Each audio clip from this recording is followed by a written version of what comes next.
When you're in sales comp, you are kind of at this point where you've got HR because you're talking about people's pay. You've got finance because you're talking about something that directly impacts the business, so paying salespeople, revenue. You've got sales who has a target that they have to hit. And then there's like operations, all these different components, all these different people. And you have to create all these connections. And so what I have always done is start with one-on-ones with those people and understand their perspective, what they're trying to accomplish, what their goals are, because they're all going to have competing goals. And so by the time I get to a place where I have all of them in the room, I already know how they're going to react, or understand their position and where they're going to fight back on certain things where they might give.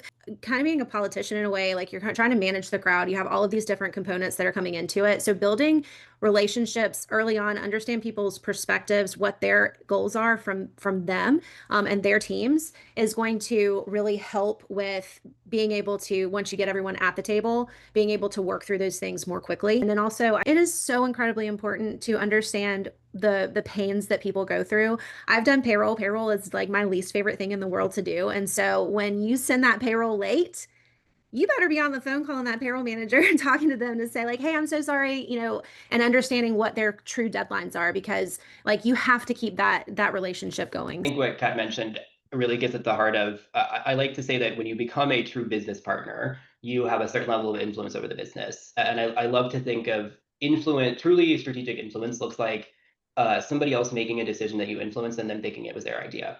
When you build those partnerships, that's one of the incredible outcomes that you get to. These things kind of start to happen organically. And people not only come to you to ask for advice or feedback or input, or to further understand, hey, is this going to break something that you're doing? But you will be able to operate from a position where that type of influence truly helps drive the rest of the business. Sales comp sits in such a unique position where we see nearly everything, right?